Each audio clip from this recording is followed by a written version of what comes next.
It's your girl Cookie clocking in with y'all with another YouTube video.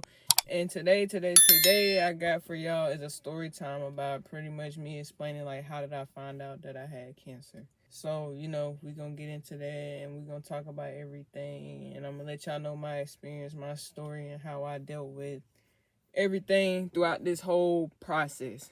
So I want to start off by, back in October of 2023, I started experiencing a lot of sharp pain in my right arm, and I didn't really think too much of it. I thought I really pretty much just had like like a straining, or I pulled like a muscle or something. So I thought eventually like it would have went away. But, and the main thing, I was really trying to avoid going to the doctor, like, the whole entire time. Like, I really ain't want to go to the doctor because I ain't really think it was really nothing that major. So weeks and days and stuff go by. November hits. I noticed something different. I experienced like a lump. Like I started to get like a lump under my arm in here. And so I'm like, okay. And mind y'all, I still wasn't trying to go to the doctor. I was avoiding it, Cause I ain't gonna lie, y'all. I ain't no big fan of needles. Like, but throughout this process and everything, I kind of got used to that and everything like that. So it really don't bother me as much as it did at the very beginning. So, yeah. So I've noticed a lump. I started telling, people like, I don't know. I started looking stuff up because like I said, I was really trying to avoid not going. I started looking things up and stuff. I'm like, okay, maybe it'll go down. Like I kept telling myself like the lump will go down. Okay, well, December hits, the lump's still there and everything like that. And there's this one day I was working and, man, my arm felt like it was so uncomfortable, y'all. Like, that whole month of December, like, when I tell y'all, like, it was so hard for me to sleep. Like, I had to prop my arm up on pillows and everything like that. Like, I had to prop my, like, arm on pillows. Like, it was hard for me to sleep at night and everything. And it was this one day I was at work and my arm was just throbbing. Like, it was like numb. Like, my arm was starting to go numb and everything. So I went to the ER, later that night. And, that's when, like all the nerves, how like everything started hitting when you go to the doctor and everything. All my nerves and everything just started like hitting me. And,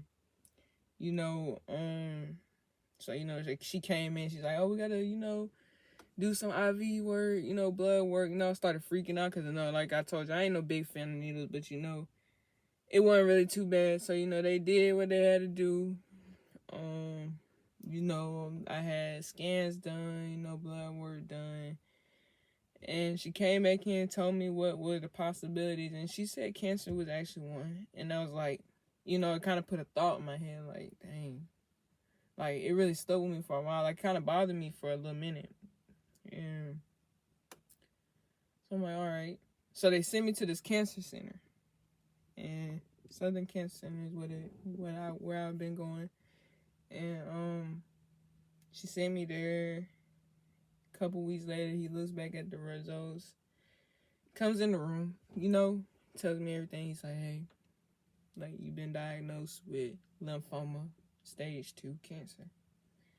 And, it was hard for me, to, like, take everything in, all at once. Because, like, everything hit, like, y'all, I ain't know how to feel. Like, I was just, like, so stuck, like, in shock. Like, dang, like, I'm really finna go through, like, this change, like, this big change in my life, that I didn't want to experience. But, I was getting ready to face a challenge and a journey. So when he told me that, it was hard at first, I ain't gonna lie. I had moments where I cried. I had moments where, like, I was like, why? Like, why me? Like, I just don't understand, like, a lot of different things. Like, you really gotta train your mind, like, mentally on things like this. And, I had a lot of guidance. I had a lot of support throughout this whole process, and,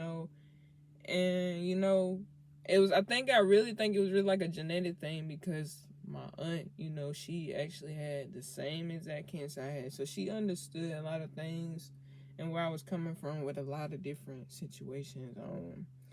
a lot of big things that I did not want to face was the main thing is, as y'all can see, your girl, like, ain't got no hair, no facial hair, you know. That was my main concern at first, you know. I was like, I ain't know how to feel. Like, I'm like, dang, like, after so long, you done had something for so long, it felt so different, like, you know. So, I took my first chemo treatment, you know, weeks go by, you know, my hair was still in my head. Until this one day, like, my head started itching, like, so bad. Like, so bad. And, like, I noticed, like, and at the time, y'all had dreads and everything. And I noticed that, like, I had a dread fall out.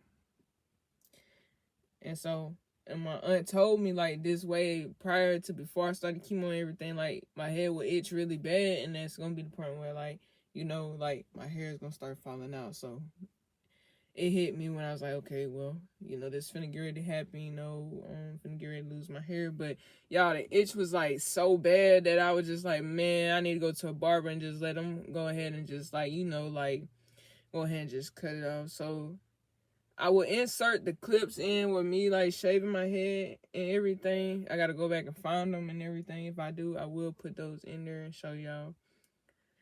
And, you know, that was a big change. Like, I ain't want to do, like, I ain't want to cut my hair. But then after a while, you know, I kind of got used to it. You know, I adjusted to everything. Because, you know, I had to look at it as, like, you know, like, hey, like, your hair gonna grow back. And as y'all can see, I don't got a lot of facial features anymore because due to chemo, it knocks off, like, you know, facial hair, facial features. You lose a lot of that. You know, that was another thing. So, and me sitting here with y'all, you know, cancer really made me realize a lot of things. And it made me actually sit down and think about what I actually, like, wanted to do. And here I am today.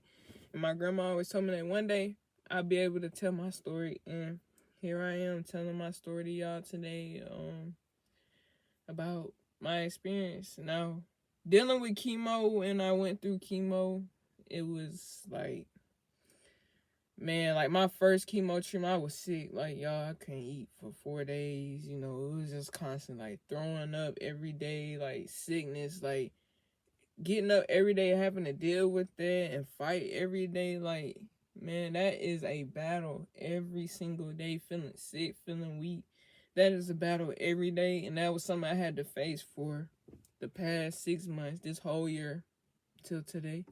And now in this time, you know, and I can finally say, like, I have, you know, faced it. I have, you know, made it through and everything like that. You know, I had a lot of moments where, you know, you got a lot of emotions built up and a lot of things. And I think that's where a lot of people fail to realize. And, you know, it came with a lot of emotions. You know, like I said, y'all got to be mentally prepared for this. You know, I was, you know, just my thoughts and everything was just like everywhere. And you know, I didn't really know how to handle it all at once. It was just like so much taken in at one time.